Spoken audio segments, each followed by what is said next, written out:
Well,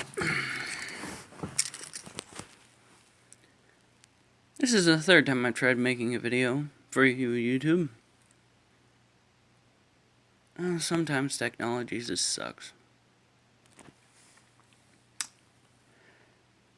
Well, I got to go and look at the house that we're renting, and it's fairly decent. If I seem tired, I am. I mean, it's freaking 12 something at night. Not a whole lot's been going on around here. Mainly getting wound up in the political debates, and constantly thinking about the threats we face. And nobody wants to really try and put a finger on it. Everybody wants to blame a gun when somebody goes and kills somebody else. Everybody wants to try and point the blame to any other thing they can than what is actually causing it. My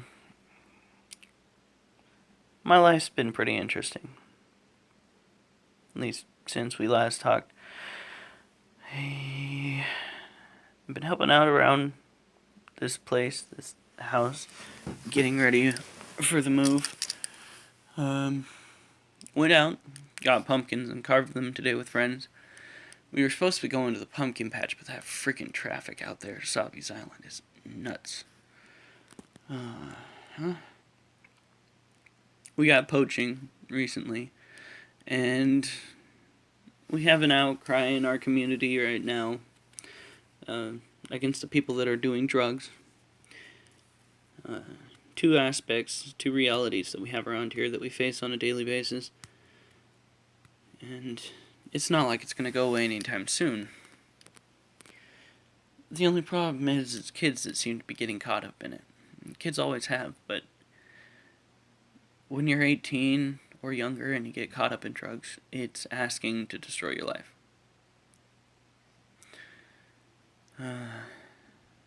It's a shame. It really is. It's one thing for an adult to decide, hey, I want to do such and such, and everything's going to be okay. It's another thing to just involve kids.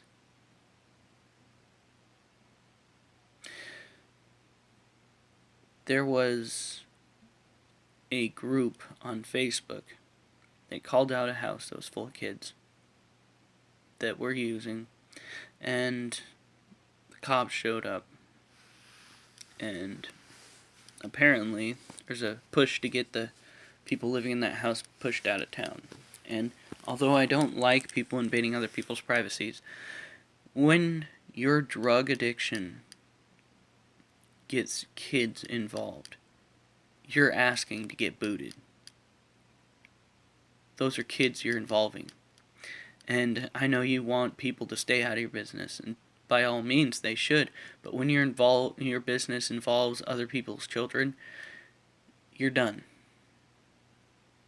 People like me are going to make sure you're done. People like me, people like those in the community that see drug problems and want to solve them, they will make sure you leave. We will make sure you leave. And the fact of the matter is, that's the way it should work. We need to have a community. We need to have people that are willing to take a stand for the sake of the children. And we do need to toughen up on kids. Everybody acts like it's a terrible thing to spank a child. I was spanked. Not very often, but I was. And I didn't turn out too bad. These people that say that spanking leads to a violent child, they want to believe so badly that violence in any nature is wrong.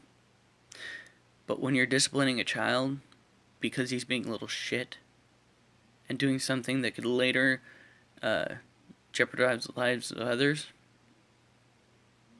yeah, you need to take a step back and leave that parent alone.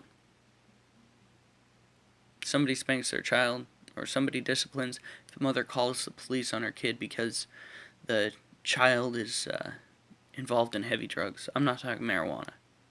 I don't care about marijuana. I'm talking meth, crack, heroin. You know, those are the drugs that we don't need. Matter of fact, we don't need a lot of the prescription drugs that we have out there. But they're still out there. And I ask you guys to keep it in your house. I was out jogging the other day. Meth head smoking in a car right in front of families at a park. Fantastic. Way to set the level high. I want this town that I live in to be a very safe place. And I want to be able to be a part of a community. I want to help others. But I also want to protect. And if I have to get druggies out of town, if I have to stand up with a group of people that will picket to get your ass out, I will go there. And I will stand with them. We're done. In our little neck of the woods, we're done with it. Done with the crime that comes with it, people breaking into homes and houses. We're done with this mentality that if you're in need of money to get drugs, you can do whatever the frick you want. I'm sorry, but you want to get shot? That's how you get shot. Same with this whole clown situation. You want to dress up as a scary clown and scare people? There's a good way to get shot. Don't do it.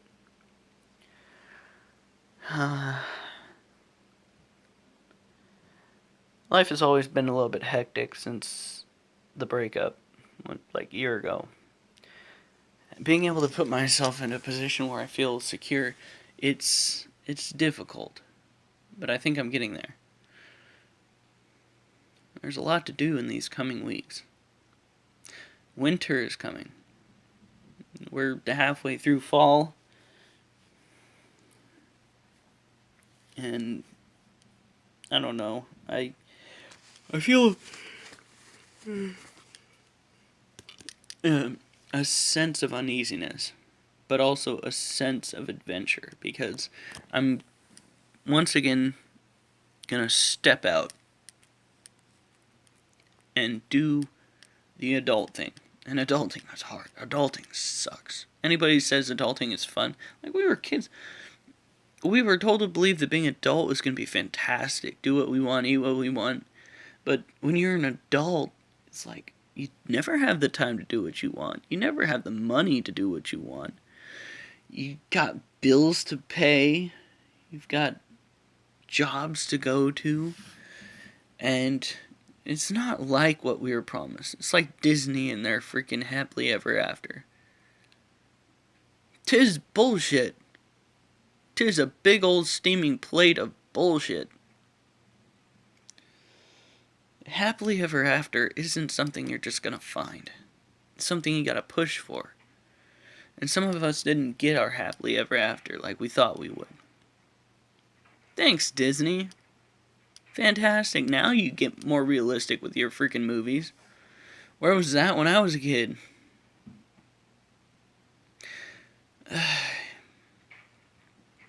At least you're not trying to convince kids that happily ever after is easy. That finding the right person is easy. In this day and age, I just want to have somebody to come home to. I miss it. I miss that part of the life. And a lot of times people don't realize that that's the way a relationship's supposed to be. You're supposed to love each other through thick and thin. You're supposed to allow people to be there, allow your loved one to be there in moments that are the most difficult for you, because they want to be there. I wanted to be there for my ex. I did. In some ways, I still do.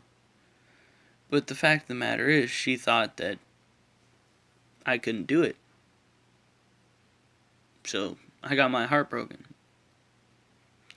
And I ask people not to promise forever if there's even the slightest chance that forever ain't gonna happen.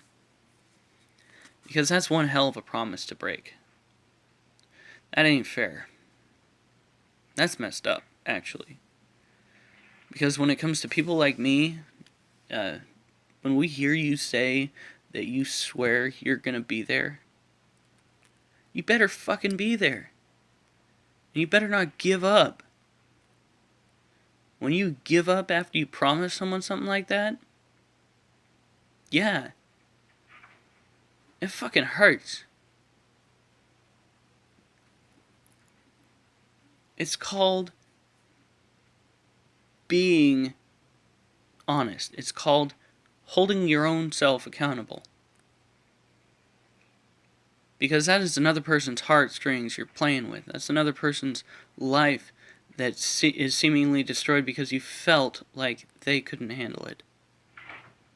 So, don't promise it if you can't keep that promise, or you think there might come a point where you can't keep that promise. Because to the right person, that promise means everything. And to break a promise like that, it is probably the worst thing you can do to somebody, especially if they're loyal.